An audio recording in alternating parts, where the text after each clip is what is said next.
and then you get a bad result, something that was not what you were hoping for, and as an adverse effect of the decision making that you had. That's going to create or invite the opportunity for you to give yourself negative confirmations. You're going to give yourself reasons to solidify and immortalize that as a terrible experience. It was painful. It was embarrassing. You didn't do what you were supposed to do. One of the things that you're going to hear me say a lot in the videos, the boring parts that most people don't like to hear, is that you have to understand yourself, know yourself, and, or as it's said many ways, it's know thyself.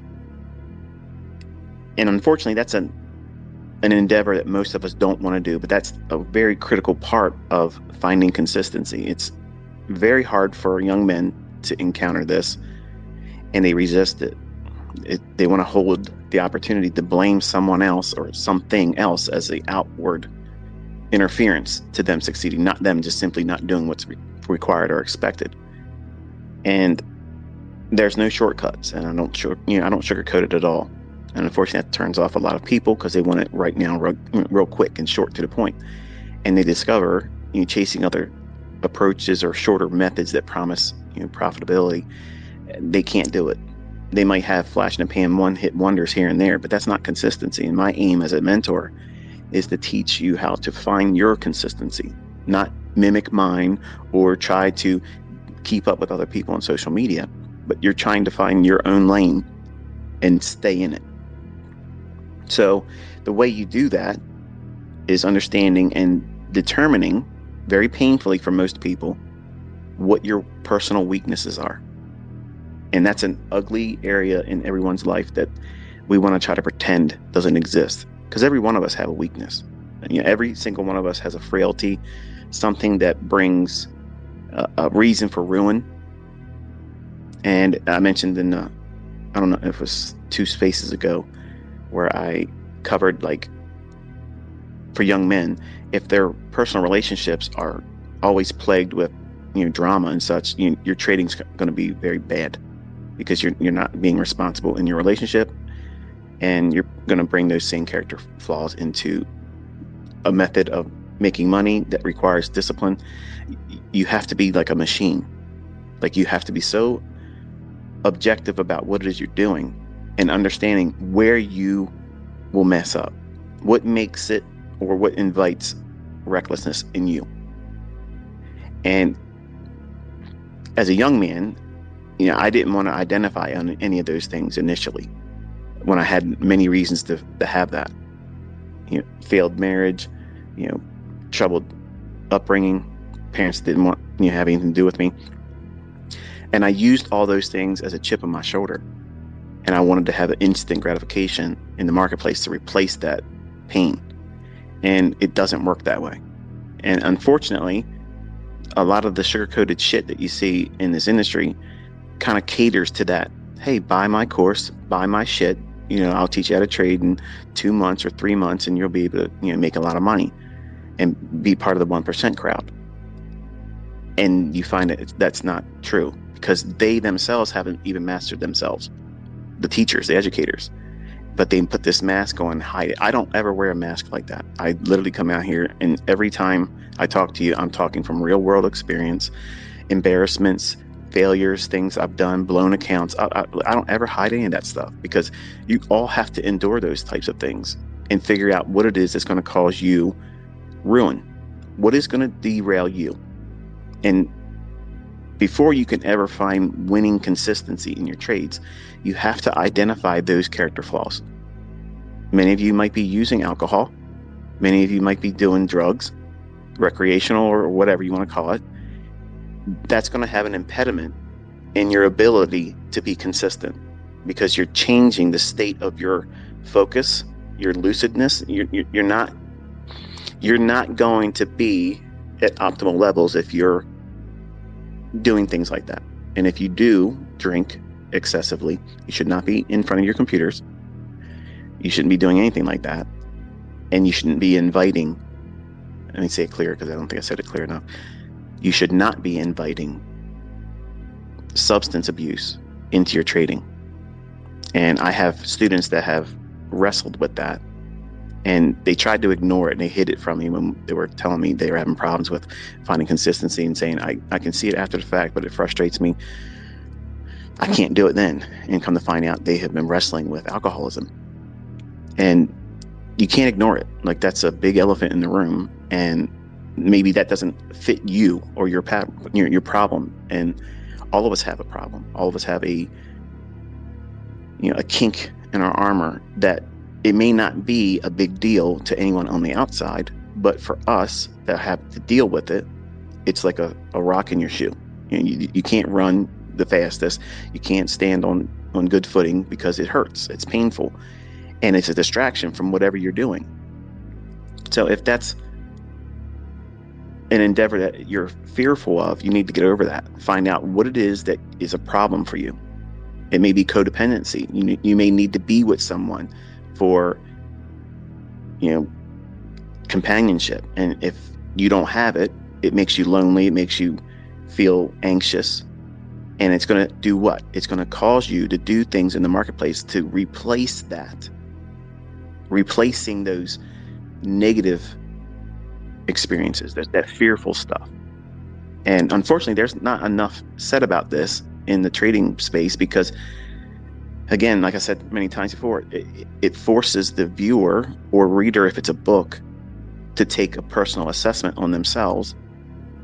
And they're not going to like what they find. When you take personal inventory and you have to do an evaluation on yourself, where am I a problem? Where do I keep making problems for myself? Where do I invite drama? Where do I cause recklessness in decision making? Where am I impulsive? That type of thing. For the ladies, and I'm not trying to just beat up on the guys here, I know my wife is an impulsive buyer.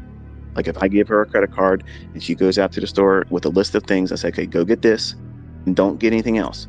Okay, well, what that means. I'm not getting everything on the list because she's seen something else that she wants to get, and it's better for us to have that. And then 20 other things. Oh, I saw this thing. Look at this. This was 40% off. Yeah, I could have saved the other 60% if you didn't buy that.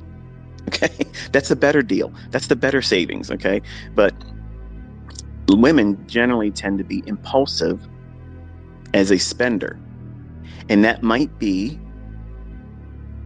a problem, not for many, but it may be a problem for female traders that become impulsive about doing something beyond what they took out of the marketplace. And what do I mean by that?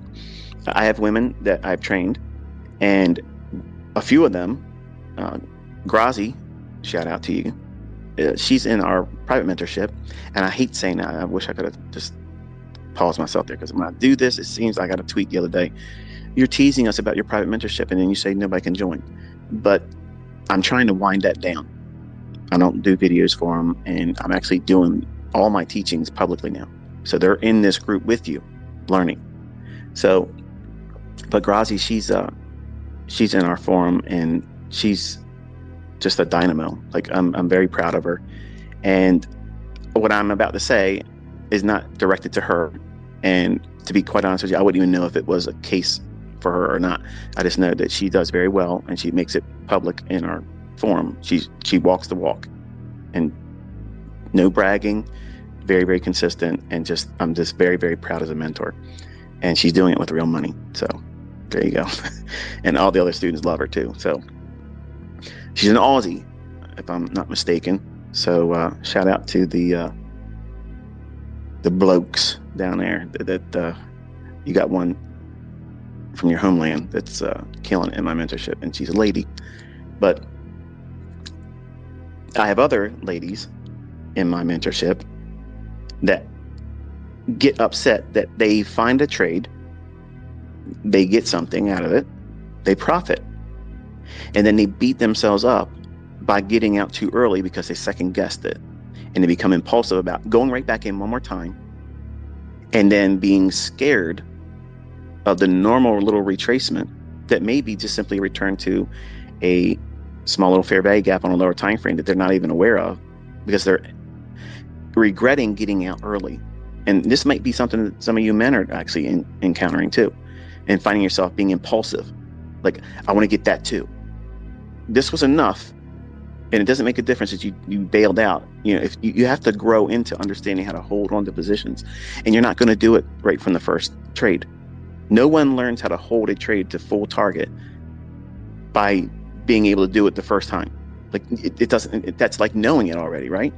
But unfortunately, our brains as human beings would like to convince ourselves that, we can do it in a shorter span of time. We can do it faster than someone else. And that's the cup of tea right now. Everybody wants to learn ICT stuff quicker, shorter to the point. And then I guarantee you,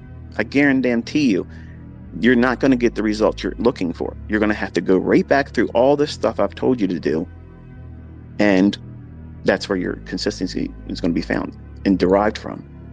But if you're finding yourself being impulsive and trying to go back in to get a little bit more of the move that you didn't hold on for, that's showing you a character flaw. You're being impulsive. You're not being content with enough. Now, for those who have been following me for a long time, when you hear me or read many times in my tweets, I'll say, be content with enough. I'm reminding you that if you take something, that's better than a loss. And you engaged, you have experience now. And that impulsiveness that caused you to get out of the trade early because of either fear or anxiety, or you just can't handle it. Or you've had recently a string of bad trade ideas that didn't pan out. Your demo account just in drawdown, you want to build it back up a little bit, you want to just have a win. There's nothing wrong with that. There's nothing. It's actually one of the better things to do. Is as soon as you feel like you're feeling anxious after a losing streak, and you feel that tendency, I got to close it, I feel nervous, close it, and then watch the rest of it, and then log it like you took the whole trade, and then remind yourself that my idea panned out and I had to leave the position because I am growing in my trust. Now, notice that I said those words and not, I can't believe I bailed on this trade again. I'm so stupid. This is so dumb of me. I'm never going to get this. I'm so frustrated. You see the difference? And that's why I don't like to see people doing that in their tweets to me, because if they screw up, how you handle your screw up, your mistake, is going to set the path for you in your development and your consistency. Because if you're impulsive and then you get a bad result, something that was not what you were hoping for, and as an adverse effect of the decision making that you had, that's going to create or invite the opportunity for you to give yourself negative confirmations. You're going to give yourself reasons to solidify and immortalize that as a terrible experience. It was painful. It was embarrassing. You didn't do what you were supposed to do. Versus, okay, this is what I did. This is why I did it. And this was the aim of why I was doing it. And it's not a bad thing. Now, if you do something impulsively and you had a stop loss, and then you change the stop loss and start moving it around like a neophyte and opening it up more. You ever see me do that in my trade examples? No. I'm only taking the trade stop loss and narrowing the risk as the trade moves in my favor. My position is reducing the risk. I'm not opening myself up to more risk unless I'm pyramiding, and then I'm adjusting the stop relative to that new pyramid entry because of the new equity increase, or not equity increase, but the amount of leverage being used. But I'm actively managing that stop. But in this example, if you were to take a trade and you move the stop loss to a larger risk because you are afraid that you're going to get stopped out, that is something that you need to tell yourself. If you get stopped out with a larger stop loss being hit, you need to go into your journal and say, I made the mistake of not following the rules about opening my stop loss up. And this was a reminder of why the rules are to be followed. Something like that is not kicking you in the gut and driving the air out of your lungs and leaving you, demoralized. You're being responsible. You're holding yourself accountable in your journal. You're not sharing this online. You're not saying, hey, ICT, this is what I did. Blah, blah. You're not reporting to me. Those types of things go in your journal. You're winning things and you're losing things. Those things are recorded for your benefit. That book, that trading book that you're building with your journal, that's the best trading book you're ever going to read, because it's built on real experience and your unique perspective on the markets through your eyes, your personality brought into it, your unique experience. And it's unique to all of us.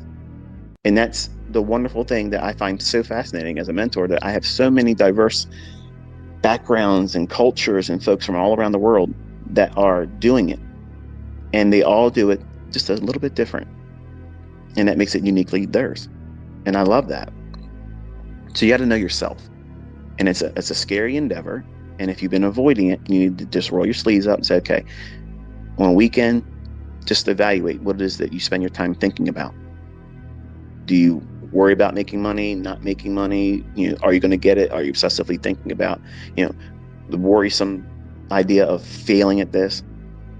Instead of doing that, you need to put yourself in a mindset where you're studying and looking at old things that you recorded in your journal. As soon as you feel like a negative wave is coming over top of you, you feel like something like doubt, concern that you're never going to get this, go back and look at old price moves that you have in your journal. That's the benefit of having a journal, and where you got it right. That's such an encouragement, because it's not like reading someone else's book or watching my video or watching my examples where I'm taking the trade. I know a lot of you like to live vicariously through me and my examples, but that only lasts for the video. When you have done something and you've either tape read, when you study price action without pushing a button, demo, or even a live account, and you're just studying price action or taking a demo, and you log that experience in your journal and you record it in your own words that this panned out exactly like I was expecting. It's so encouraging to see these types of things coming forward in my development. You want to be very positive in your journal. All your journal entries need to be positive. You want to be able to feel like you can't wait to go back and read them again. They're personal love letters to yourself. They're encouraging to yourself. No one's going to encourage you like you want them to do. Even me. I'm not there when you push a button. And when you do the funded account challenges, or you get a big withdrawal and you got money coming in your hands for real, I can like your post, I can retweet it, but that stops moments after that. And you might see other people come in and be a flurry of other people liking it and saying, hey, way to go, I'll be with you soon. That's encouraging, but that only lasts for so long. Unlike a trading journal that tracks your development, where you have real occurrences, where you yourself have done the work, you saw the setup coming and it panned out. When you have hundreds or more of those examples, and it doesn't take long to get them, but you have to do the work of logging it, recording it, studying it, and then seeing that you did it right that many times in the past. And then when you do it wrong, how infrequent that is, and how that becomes even less infrequent doing it wrong over time. That's the advantage of doing these things consistently and following a process. So having that mindset going in, that one trade idea is not your entire career, and it won't break you, and how you won't look at that as a way of inviting ruin to yourself. So knowing yourself, removing those weaknesses, or at least trying to keep them from influencing your trading decisions, that's important.